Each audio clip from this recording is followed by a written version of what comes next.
आ गए।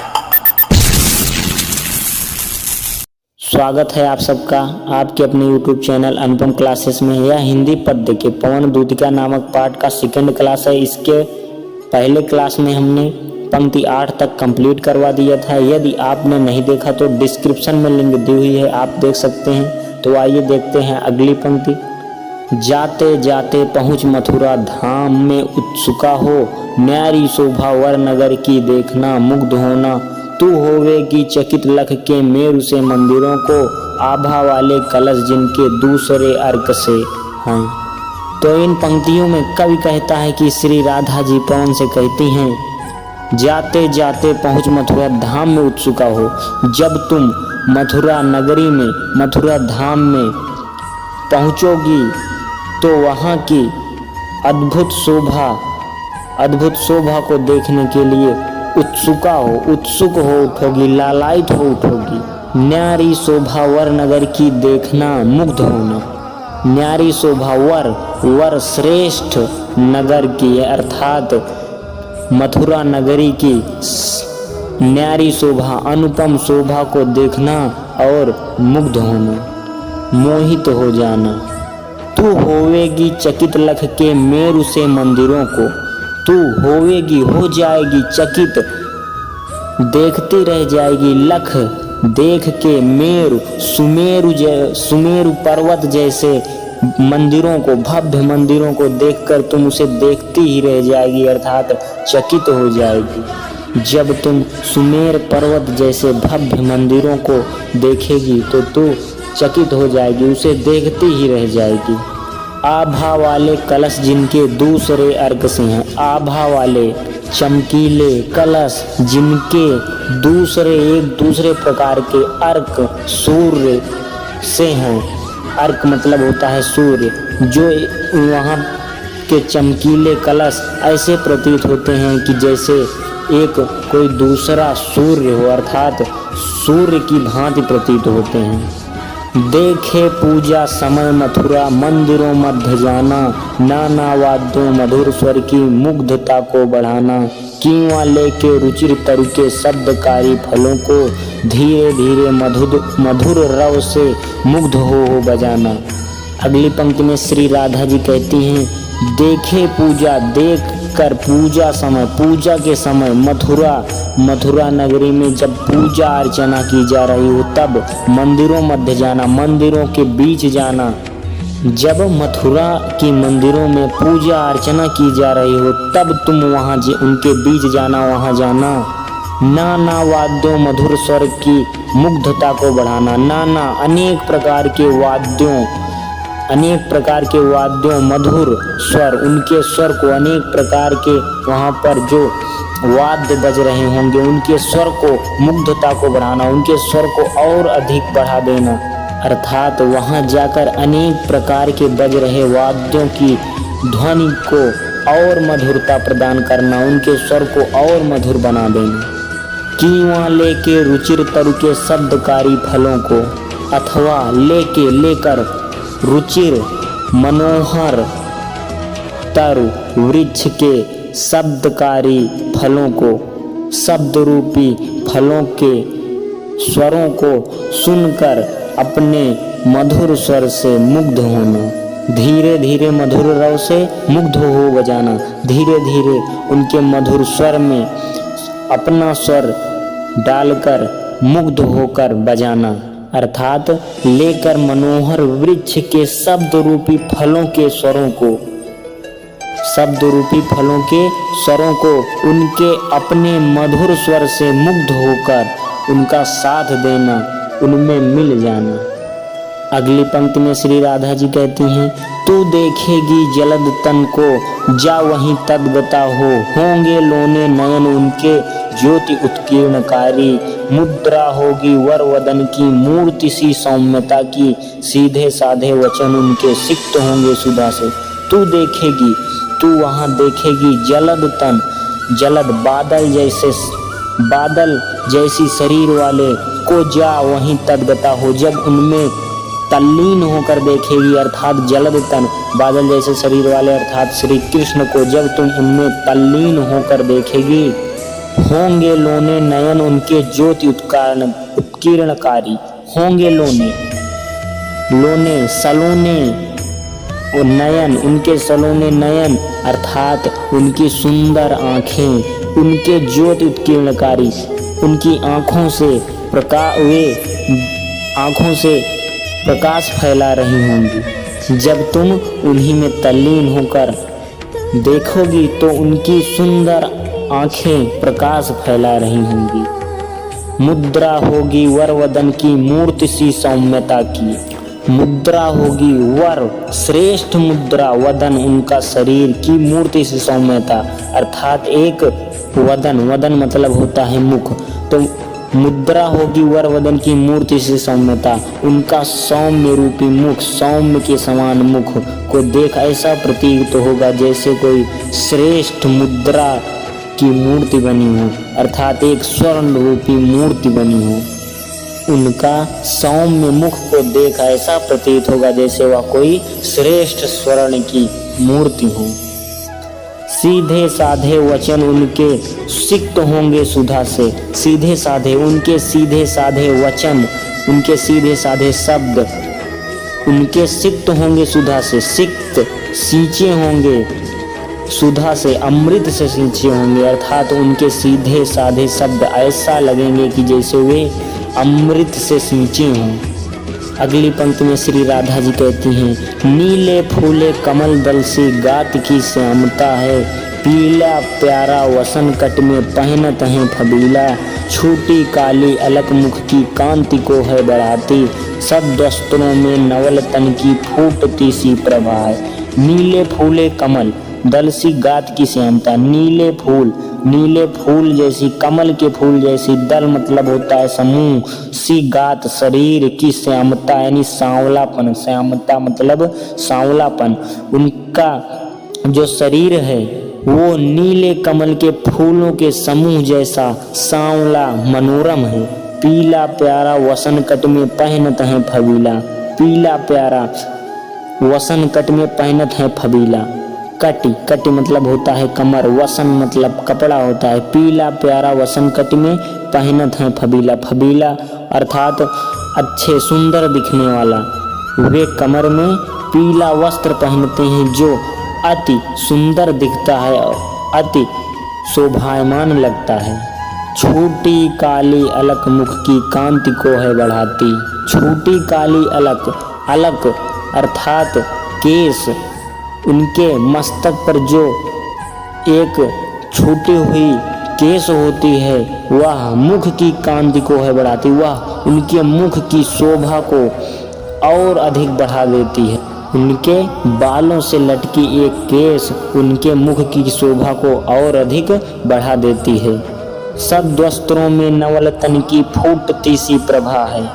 सब वस्त्रों अर्थात सुंदर वस्त्र धारण किए हुए नवल तन की फूटती सी प्रभा है। उनके तन शरीर से फूटती निकलती रहती है सी प्रभा, किरण निकलती रहती है अर्थात उनके सुंदर वस्त्र धारण किए हुए उनके शरीर से प्रकाश की किरणें सी निकलती रहती हैं। अगली पंक्ति में श्री राधा जी कृष्ण जी की शरीर की शोभा का गुणगान करते हुए पवन से कहती हैं, सांचे ढाला सकल वपु है दिव्य सौंदर्यशाली, सत पुष्पों सी सुरभि उसकी प्राण संपोषिका है, दोनों कंधे वृषभ वर्षे हैं बड़े ही सजीले, लंबी बाहें कलभ करसी शक्ति की पेटिका है। सांचे ढाला सकल वपु है दिव्य सौंदर्यशाली। सांचे ढाला सकल वपु, उनका संपूर्ण शरीर सांचे में ढला हुआ है अर्थात सुडौल है। दिव्य सौंदर्यशाली, बहुत ही दिव्य सौंदर्यशाली, दिखने में बहुत ही सौंदर्य रूपी लगता है अर्थात जिसे देख अलौकिक सौंदर्य के दर्शन का आभास होता है। सत पुष्पों सी सुरभि उसकी प्राण संपोषिका है। सत पुष्पों सी अर्थात पुष्पों जैसी सुगंध, सुरभि उसकी प्राण संपोषिका, उसकी प्राण संपोषिका यानी प्राणों का पोषण करने वाली, उनके शरीर से निकलने वाली सुगंधित पुष्पों जैसी सुगंध प्राणों का पोषण करने वाली है, अर्थात मन को आह्लादित कर देने वाली है। दोनों कंधे वृषभ वर से हैं बड़े ही सजीले, उनके दोनों कंधे वृषभ, वृषभ मतलब होता है सांड, वर श्रेष्ठ, श्रेष्ठ सांड जैसे से हैं बड़े ही सजीले, बहुत ही सुशोभित होते हैं। उनके दोनों कंधे बहुत ही सुशोभित जैसे श्रेष्ठ सांड के कंधे हों। लंबी बाहें कलब कर सी शक्ति की पेटिका है। लंबी बाह अर्थात लंबी भुजा, कलब कर सी शक्ति की पेटिका है। कलब अर्थात हाथी की सूंड जैसी लंबी शक्ति की पेटिका अर्थात बल की पिटारी है।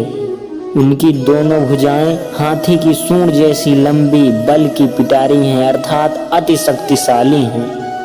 अगली पंक्ति में राधा जी कहती हैं, राजाओं सा सिर पर लसा दिव्य अपील होगा, शोभा होगी उभय श्रुति में स्वर्ण के कुंडलों की, नाना रत्ना कलित भुज में मंजू केयूर होंगे, मोती माला लसित उनका कंबुसा कंठ होगा। राजाओं सा सिर पर लसा दिव्य अपील होगा, अर्थात राजाओं के जैसे सिर पर मुकुट होता है उसी प्रकार उनके सिर पर शोभित दिव्य अपीड़ अर्थात मुकुट होगा।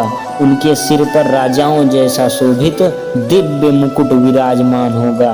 शोभा होगी उभय श्रुति में स्वर्ण के कुंडलों की, शोभा होगी उभय श्रुति उनके दोनों कानों में स्वर्ण के कुंडलों की, सोने की कुंडलियों की शोभा होगी, अर्थात उनके दोनों कान मनोहर सोने की कुंडलियों से सुशोभित होंगी। नाना रत्ना कलित भुज में मंजू केयूर होंगे। नाना अनेक प्रकार के रत्ना कलित रत्नों से जड़ित भुज अर्थात भुजबंद में मंजू केयूर होंगे। कहने का अर्थ है कि वे अपनी दोनों भुजाओं में अनेक रत्न से जड़ित भुजबंद धारण किए होंगे। मोती माला लसित उनका कंबुसा कंठ होगा। मोती माला लसित सुशोभित उनका कंबु शंख जैसे आकार का सा कंठ होगा। कंठ अर्थात गर्दन होगी।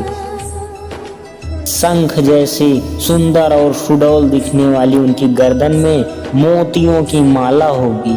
आगे श्री राधा जी पवन से कहती हैं, तेरे में है ना यह गुण जो तू व्यथाएं सुनाए, व्यापारों को प्रखर मति और युक्तियों से चलाना। बैठे जो हों निज सदन में मेघ सी कांति वाले, तो चित्रों को इस भवन के ध्यान से देख जाना।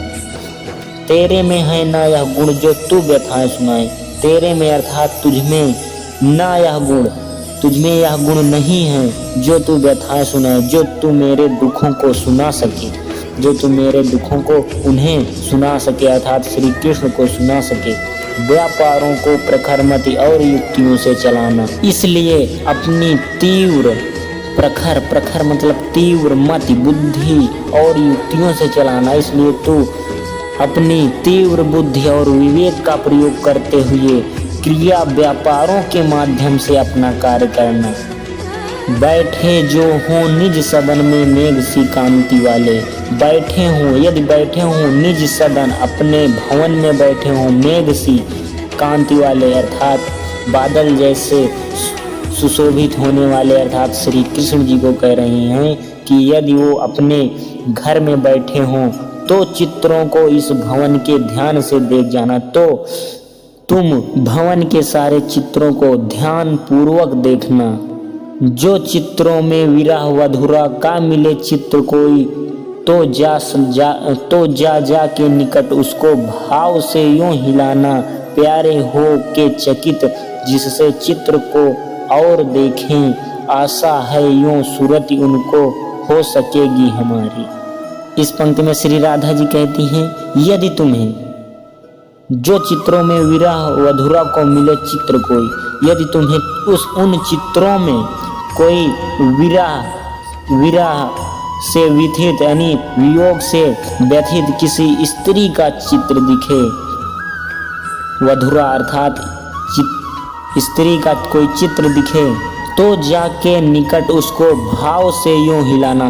तो तुम उसके निकट पहुंचकर उसके पास जाकर उसे इस भाव से हिलाना, प्यारे हो चकित जिससे चित्र को और देखें। उस चित्र को इस भाव से हिलाना जिससे कि प्यारे हो चकित जिससे चित्र को और देखें। अर्थात श्री कृष्ण को कह रहे हैं कि मेरे प्रियतम चकित मतलब विस्मय के साथ उसे देखने लगे, चित्र को और देखें, अर्थात उस चित्र को देखने लगे।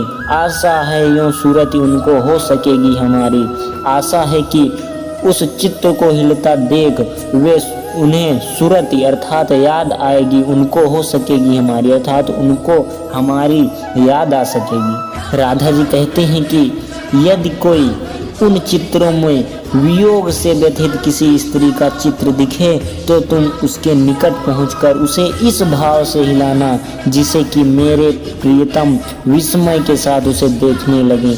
आशा है कि वे उस चित्र को देखने के बाद उन्हें मेरी याद आ जाए। जो कोई भी इस सदन में चित्र उद्यान का हो, अव हो प्राणी विपुल उसमें घूमते बावले से, तो जाके सन्निकट उसके अव हिला के उसे भी देव आत्मा को सुरभि ब्रज के व्याकुलों की कराना। अगली पंक्ति में राधा जी कहती हैं, यदि उस भवन में जा कोई भी इस सदन में चित्र उद्यान का हो, कोई भी इस सदन अर्थात भवन में चित्र हो, उद्यान बगीचे का चित्र हो, यदि उस भवन में कोई बगीचे का चित्र हो, अव हो प्राणी विपुल उसमें घूमते बावले से, और हो प्राणी जीव जंतु हो विपुल बहुत ही उसमें घूमते, बहुत सारे जीव जंतु उसमें घूमते हों, बावले से पागलों की तरह घूमते हों, और उसमें अनेक जीव जंतु पागलों की तरह घूम रहे हों, तो जाके सन्निकट उसके और हिला के उसे भी, तो उसके निकट जाकर तुम उसे भी हिला देना, देव आत्मा को सुरति ब्रज के व्याकुलों की कराना, ताकि श्री कृष्ण को देवात्मा अर्थात श्री कृष्ण को कह रहे हैं सूरत याद आ जाए ब्रज के व्याकुलों की, ब्रजवासियों के व्याकुलों की कराना, अर्थात श्री कृष्ण को उसे देख वीरा में व्याकुल ब्रजवासियों की याद आ जाए। श्री राधा जी कहते हैं कि यदि उस भवन में कोई बगीचे का चित्र हो और उसमें अनेक जीव जंतु पागलों की तरह घूम रहे हों, तो उनके निकट जाकर तुम उसे भी हिला देना, ताकि श्री कृष्ण को उसे देख विरह में व्याकुल ब्रजवासियों की याद आ जाए। तो फ्रेंड्स आज के लिए बस इतना ही, हमने 17 पंक्ति तक करवा दिया है। इसके नेक्स्ट क्लास में हम इसके आगे की पंक्तियों को पढ़ाएंगे। यदि यह क्लास पसंद आई हो तो please like, comment, share and subscribe. Thanks for watching.